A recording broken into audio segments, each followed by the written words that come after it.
Oh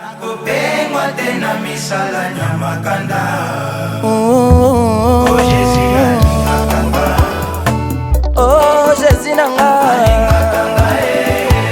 oh papa nanga, mon époux de sang. Oh Jésus nanga, bayaki na butu bakotaki na banzela. Salut peuple de Dieu, que Dieu vous bénisse abondamment là où vous êtes. Nous avons eu vos occupations, vos appels pour notre prédication, la lutte contre le diable. Et nous allons encore avancer aujourd'hui. Plusieurs m'ont dit, Seigneur, le Seigneur Jésus-Christ nous a aidés, nous a bénis. Et je suis sûr qu'aujourd'hui, vous serez encore bénis plus qu'avant. Et les autres qui n'ont jamais été bénis peut-être, ils seront bénis dans cette prédication. Mais avant toute chose, prions et demandons la présence du Seigneur Jésus-Christ dans notre émission. Sors glorifier l'agneau de Dieu qui ôte le péché du monde. Jésus qui est plus que les prophètes. Jésus qui est plus que le sacrificateur. Toi que j'appelle le sacrificateur éternel, nous te glorifions de ce que tu as fait de nous les enfants de Dieu par ton sacrifice suprême.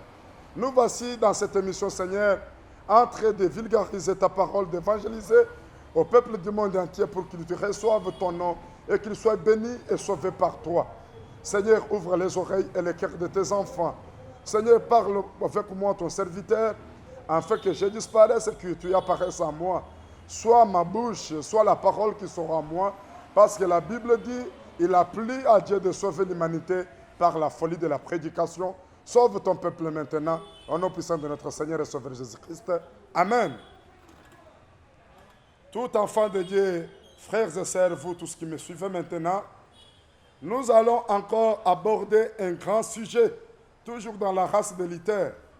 Je crois, après des prédications devant ici, nous allons quitter la race de Luther. Je veux que vous luttez. Je ne veux pas que vous vivez la vie de facilité. Je ne veux pas que vous soyez là, un faiblard qui pleurniche toujours. Oh, tout est difficile, oh, ça ne marche pas, ça doit marcher. Tu dois lutter. Les enfants de Dieu sont appelés à endurer. C'est pourquoi nous avons parlé des races de Luther, lutter contre la chair, lutter contre le diable. Et aujourd'hui, nous allons parler de lutter contre les tempêtes de la vie. La vie de tout homme, enfant de Dieu, il doit vivre des tempêtes. Il doit y avoir une tempête dans ta vie. Et que la tempête ne t'enlève pas dans la foi. Que la tempête ne te fasse pas dire que je ne suis plus enfant de Dieu. Que la tempête ne te fasse pas croire que je ne suis plus enfant de Dieu.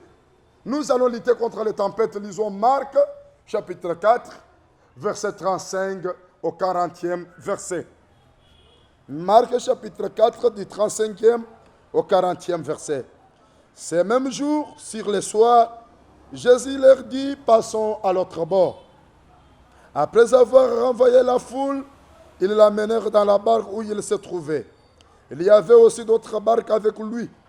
Il s'éleva un grand tourbillon, et les flots se jetaient dans la barque, au point qu'elle se remplissait déjà. Et lui, il dormait à la poupe sur le coussin. Ils le réveillèrent et lui dirent, « Maître, ne t'inquiètes-tu pas de ce que nous périssons ?»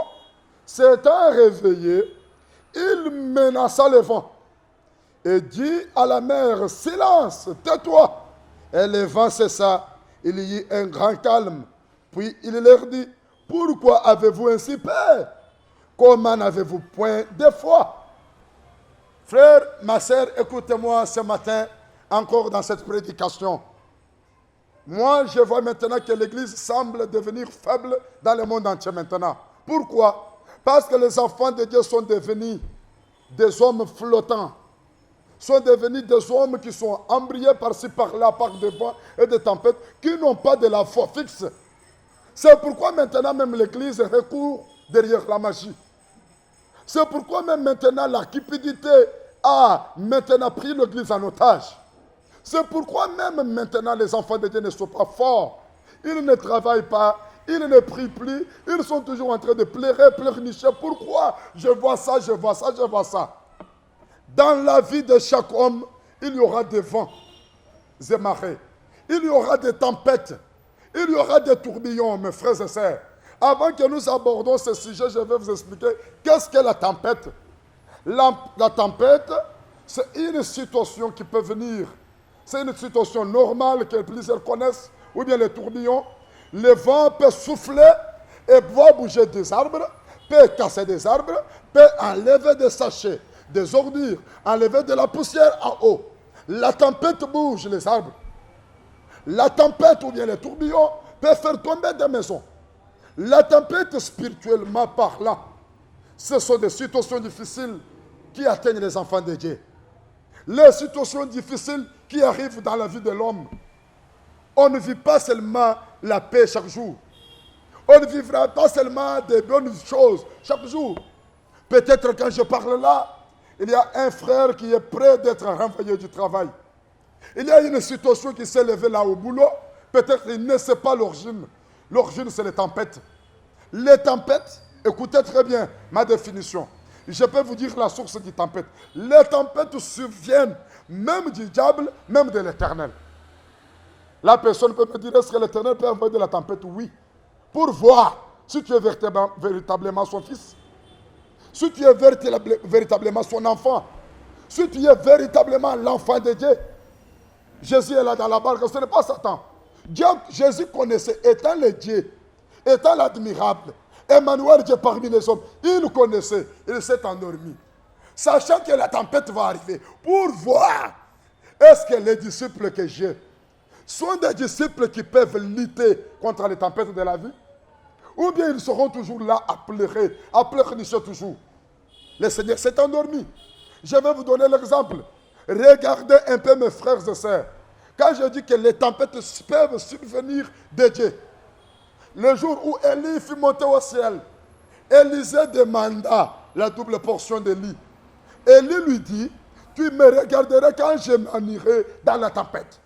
C'était une tempête spirituelle venant de Dieu pour voir si Élisée sera fort pour prendre le manteau dans la tempête. Les miracles viennent dans les tempêtes. L'élévation viendra dans les tempêtes. Les choses qui semblent être difficiles peuvent devenir faciles quand il y a la foi dans la tempête. Élisée a pris le manteau. Il a pu résister, lutter avec la tempête. Dans la tempête, il y a des poussières. Mais il fallait qu'il soit des yeux grandement ouverts pour regarder Élie jusqu'à ce que je prenne le manteau d'Élie. Aujourd'hui, avons-nous des Élysées qui peuvent toujours ouvrir leurs yeux, regarder au Seigneur malgré si ça ne va pas, malgré que les poussières pénètrent ses yeux, malgré que les hommes et le monde commencent à se moquer de lui, mais il a toujours des yeux fixés sur le Seigneur, le consommateur de sa foi. Il dit que je ne reculerai jamais dans ma foi. Mon Seigneur est puissant. Je vais surpasser cette situation. Avez-nous des Élysées aujourd'hui? Les tempêtes peuvent subvenir aussi du diable, l'ennemi de l'homme. Il peut vouloir secouer ta vie pour t'empêcher de progresser avec ton Seigneur, pour t'empêcher de suivre toujours les pas de ta vie. Je vous donnerai l'exemple. Satan, quand on lui a dit, je te donne la famille, la vie de Job, il a utilisé la tempête pour secouer la maison en étage de Job et tuer tous les enfants de Job. Ce sont des tempêtes. Les tempêtes de la vie sont là. Mais regardez dans la barque, mes frères et sœurs. Christ entra avec les disciples pour traverser de l'autre côté de la mer Tibériade. La Bible dit que le Seigneur s'endormit profondément. Il savait ce qui devait se passer. À quelques instants, il y a eu une forte tempête, un tourbillon qui a tourmenté la barque. Jusqu'à ce que l'eau entre maintenant dans la barque se remplissait. Mais le Seigneur, avec l'eau qui entrait dans la barque, lui dort toujours. Alors que la Bible me dit, il ne sommeille pas ni ne dort. Oh, est-ce qu'il dormait? Tu te dis maintenant que le Seigneur est absent dans ta vie? Non, il sait ce qui se passe. Tu te dis que le Seigneur ne me connaît plus, pasteur. Je vois les jeunes filles de Porte-Porta qui se disent, est-ce que vous avez surmonté les situations que nous on a surmontées pour ne pas manger de caca? Et le caca là, ça pue bien.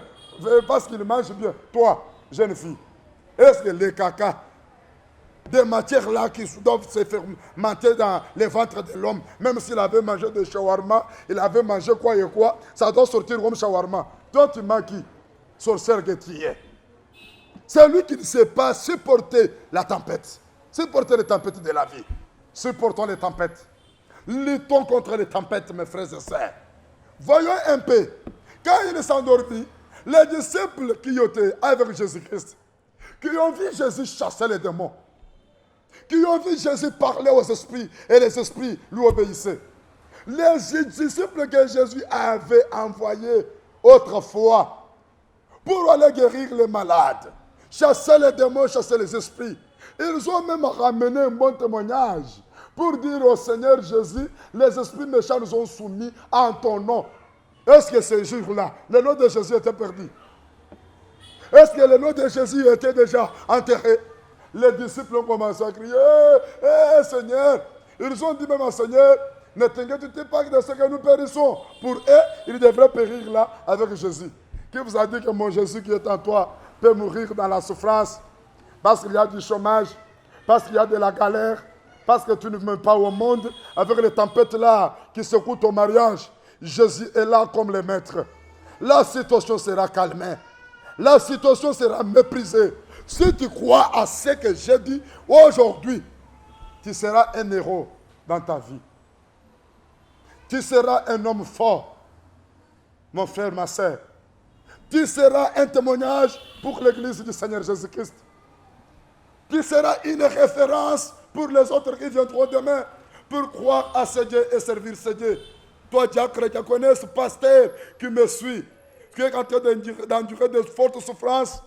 Tu dis même déjà, non, je dois abandonner le ministère. Ça devient difficile, ça devient très difficile. Ça n'avance pas, ce sont les tempêtes. Quand le maître s'est réveillé, regardez, un disciple est celui qui suit la discipline de son maître. Il s'est levé, il a regardé la mer et la tempête. Il a dit, toi, tempête, calme-toi, tais-toi. Directement, avec la foi, étant le Seigneur des Seigneurs, croyant que j'ai la parole qui a créé la tempête, j'ai la parole qui a créé la mer. La mer doit obéir à la parole. Regarde à toi, mon frère, tu n'as pas la parole en toi, je n'ai pas la parole à moi. Pourquoi craindre les tempêtes? Pourquoi ne pas lutter et parler contre la tempête? Pourquoi ne pas combattre cette tempête-là jusqu'à la fin? Quand Jésus a parlé, tout est devenu calme. Les disciples commencent à lui regarder. Qui est celui-ci dont même les vents obéissent? Jésus les a dit, pourquoi avez-vous peur? La première des choses que je voudrais vous donner, je voudrais vous dire que ne sois pas quelqu'un qui a la peur devant n'importe quelle situation. La foi est le contraire de la peur. Ne crains rien dans ta vie. Malgré ce qui se passe maintenant. Malgré ce qui se raconte à ton sujet. Tout le monde ne parle pas bien de toi. Oh, je vois comment tu es en train de pleurer toute la nuit. Seigneur, pourquoi seulement moi? Pourquoi seulement moi? Parce que tu es un héros. Les tempêtes ne viennent pas pour les hommes faibles. Les tempêtes, c'est pour la race délitaire. Les tempêtes, c'est pour forger des hommes puissants de ce monde. Tu es en train de pleurer maintenant pour un mensonge qui est en train de se répandre partout à cause de ton sujet. Jeune fille qui est nouvellement mariée, tout le monde a commencé à déjà parler. Elle a fait de fausses couches quand elle était chez eux. C'est pourquoi elle ne tombe pas enceinte. Oh, ce sont des tempêtes. Ne pleure pas, ne crains pas, sois fort. Enlève la peur, la première des choses. La deuxième des choses, aie confiance au Seigneur Jésus-Christ. La confiance en Dieu ne trahit pas. La confiance en Dieu ne ment jamais. La confiance en Dieu ne nous mentira pas. La confiance en Dieu nous amènera au sommet. Qui peut faire confiance en Dieu ce matin? Quelles que soient les secousses, quelles que soient les tempêtes, est-ce que as-tu encore de la confiance? Si tu enlèves la peur et que tu as confiance en Dieu, il faut avoir l'assurance. Si tu as perdu l'assurance, rassure-toi encore. de la rassurance. Si tu y as ces choses, mon fils, si tu y as ces choses, ma fille, papa, maman, je te dis, les tempêtes ne te feront rien. Nous allons lire Actes, chapitre 27, verset 18 au 27e, pour ceux qui ont la Bible, pour écouter comment la tempête secoua l'apôtre Paul. Lui qui était censé aller plaider, aller parler devant les Sanhédrins, aller à Rome, il a été secoué par les tempêtes. Lisons Actes des Apôtres, chapitre 27, verset 18 au 27e, je vais lire à la rapidité. Comme nous étions violemment battus par la tempête, et le lendemain on jeta les cargaisons à la mer. Et le troisième jour, nous y lançâmes de nos propres mains les arrêts du navire. Le soleil et les étoiles ne parirent pas pendant plusieurs jours. Et la tempête était si forte que nous perdîmes enfin toute espérance de nous sauver. On n'avait pas mangé depuis longtemps. Alors Paul se tenait au milieu d'eux et leur dit, « Ô homme, il fallait m'écouter et ne pas partir de Crète afin d'éviter ces périls et ces dommages. Maintenant, je vous exhorte à prendre courage, car aucun de vous ne périra. Il n'y aura de perte que celle du navire. Un ange du Dieu à qui j'appartiens et que je sais remettre à Paris cette nuit. Et m'a dit, Paul, maintenant ce n'est pas Paul, c'est Carrie. Carrie, ne crains point. Il faut que tu comparaisses devant César. Et voici, Dieu t'a donné tous ceux qui naviguent avec toi. Dieu m'a donné tous ceux qui suivent l'émission avec moi. Personne ne périra cette année. Personne ne perdra son travail comme il pense. Personne ne mourra comme le monde de ténèbres a préparé. Les tempêtes vont passer au nom puissant de Jésus-Christ. C'est pourquoi, ô homme, rassurez-vous, car j'ai cette confiance en Dieu qu'il en sera comme il m'a été dit. Mais nous devons échouer sur une île la 14e nuit, tandis que nous étions bâillotés sur l'Adriatique. Le matelot, vers le milieu de la nuit, soupçonnait qu'on approchait de quelque terre. Amen, mon frère, ma soeur, toi qui me suis. Écoutez que dans ce voyage risqué de l'apôtre Paul, la tempête était une prédication pour toi et pour moi. La Bible dit qu'il y avait une si forte tempête. Ils ont fait 2 jours et 2 nuits. Ils perdèrent même courage de vivre encore. S'il y a les gens qui ont déjà perdu courage ce matin, s'il y a une personne qui a déjà perdu courage dans sa vie, lève-toi, prends courage. La vie appartient aux hommes forts comme Josué. La vie appartient aux lutteurs comme l'apôtre Paul. Ne te tourmente pas, ne crains point, n'aie pas peur. Le Seigneur que je t'annonce est le Seigneur de toutes les tempêtes. Il marche dans les tempêtes et dans les nuées. Il est au-dessus de la tempête. Christ est au-dessus de ta situation-là qui te tourmente. Les choses qui tourmentent les fils des hommes ne tourmentent pas notre Seigneur. La Bible dit ce qui est impossible aux hommes est possible à Dieu. Tu crains quoi? Tu pleures quoi? Essuie tes larmes maintenant. Lève-toi de la terre, mets-toi sur la chaise. Lève-toi, va au boulot. Toi qui as perdu la capitale au marché, lève-toi. Ce sont des tempêtes. Toi qui as perdu la hache, comme les enfants du prophète, qui étaient les fils de prophète qui étaient avec Élisée. Aujourd'hui, avec la magie du Golgotha, avec la croix de Jésus, tu vas retrouver la capitale au nom de Jésus-Christ. Les tempêtes vont passer. Ils passeront comment? Si tu es face à la peur dans ta vie, la peur ne nous amènera nulle part. La peur est l'ennemi et le plus grand ennemi de l'homme. L'ennemi qui dit à l'homme, est-ce que toi tu réaliseras cela? Est-ce que toi tu peux faire ça? Est-ce que toi tu peux finir les études? Avec cette situation difficile, avec cette université dont les professeurs ne t'aiment pas. Oh, mon fils, mon frère, ma soeur, relève ta tête, enlève la peur. Le Seigneur est proche. Le Seigneur est avec toi. Ce qui me réconforte un peu est que dans la barque où il y avait de la tempête, l'apôtre Paul eut une vision là-dessus. Dans la tempête, le Seigneur parle toujours. Dans la tempête, le Seigneur nous parle. Quand il vient pour nous parler dans la tempête, c'est pour nous dire que la tempête ne le surpasse pas. Parce que moi, je ne croyais pas que quelqu'un qui passent des nuits de cauchemar, la tempête, la barque en train de périr, reçoivent une vision. Comprenez. Toi, qui as des situations difficiles maintenant tu écoutes la prédication. Oh, le Seigneur est merveilleux. Toi qui passes des situations difficiles, voici que tu as trouvé un peu de méga pour suivre cette prédication. C'est le Seigneur qui te parle pendant la tempête. Écoute l'enseignement du tempête. Enlève la peur, mets confiance en Dieu maintenant. Celui qui t'a appelé, celui qui t'a façonné dans le ventre de ta mère, celui qui t'a connu avant que papa et maman te connaissent, avant que les docteurs fixent l'appareil de l'échographie, il y avait celui qui avait déjà donné le sexe d'un enfant mâle ou bien femelle. C'est celui-là que je te prêche. C'est lui qui t'a façonné tant que tu n'avais pas demandé. C'est lui qui t'a fait tel que tu es, mon frère, ma soeur. Celui-là ne t'abandonnera pas. Celui-là est plus puissant que la tempête. Celui-là est plus puissant que toutes les vents et marées qui se soulèvent dans ta vie. Oh, sois-en rassuré maintenant. Prends de l'assurance.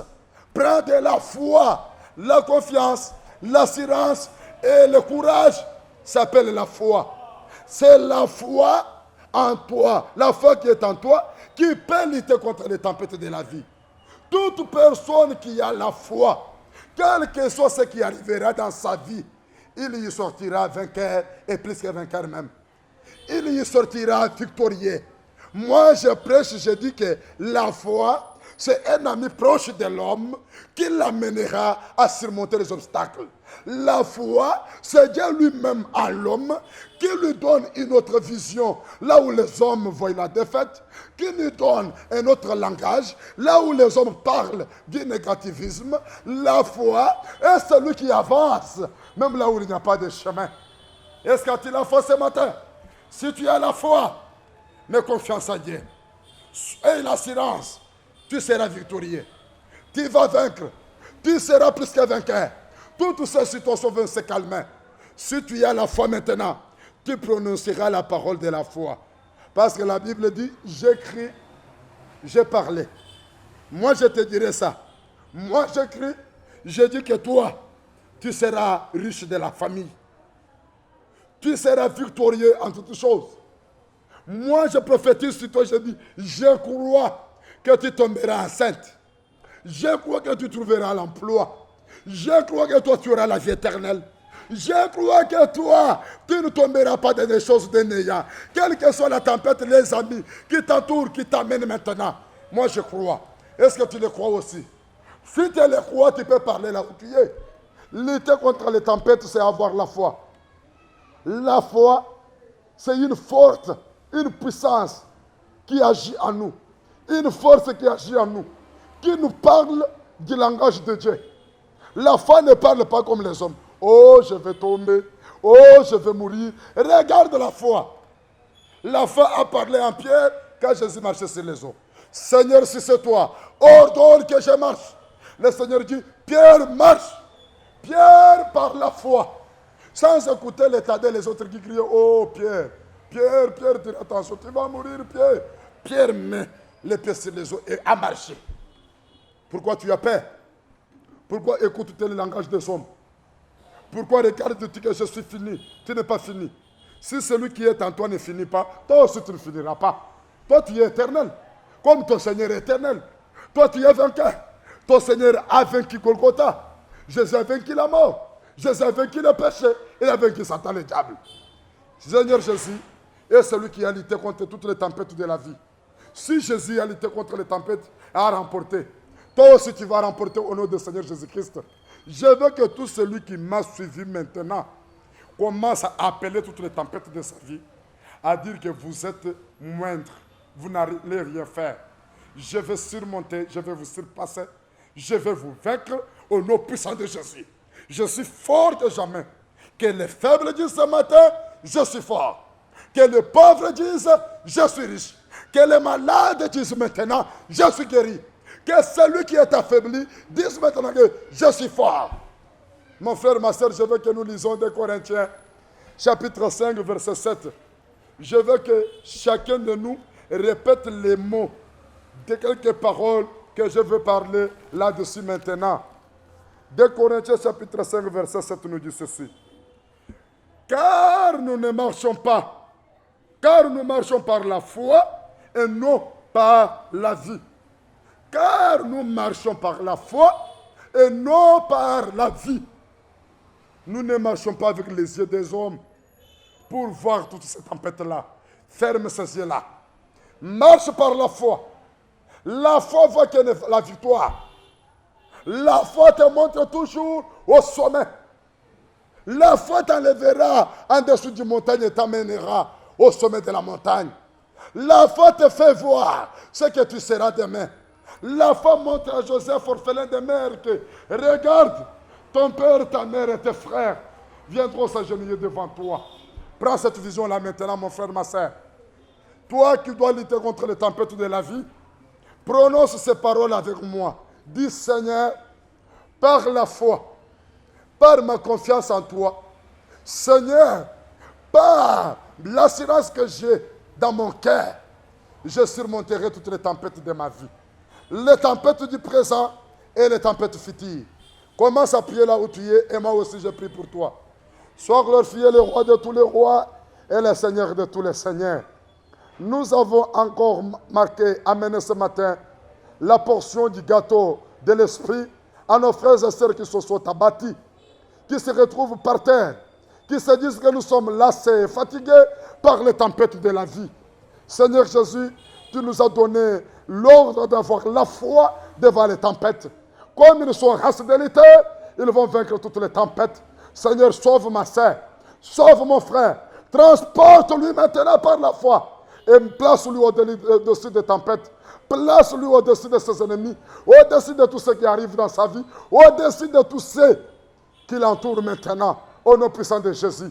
Que leur foi augmente, que leur foi remonte au-dessus, que leur foi les retire maintenant dans la vision négative, dans le langage négatif, au nom puissant de notre Seigneur et Sauveur Jésus-Christ.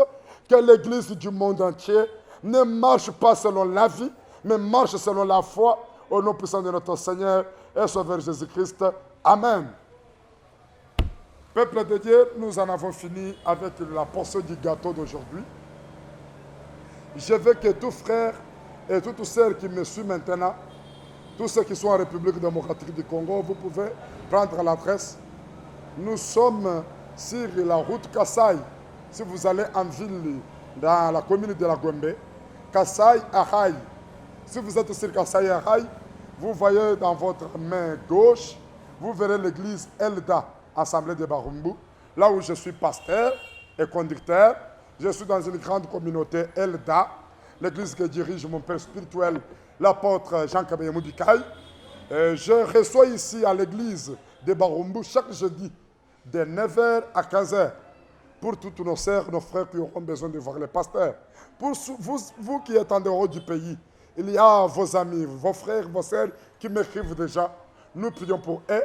Vous pouvez m'écrire sur plus 243 82 30 30 100. Pasteur KMK, nous avons aussi un compte Facebook là. On a écrit Pasteur KMK. Si vous envoyez l'invitation, nous allons recevoir l'invitation et nous allons prier avec vous ensemble. Que Dieu vous bénisse au nom puissant de notre Seigneur et Sauveur Jésus-Christ. Amen. Nakopengwa tena misala nyamakanda.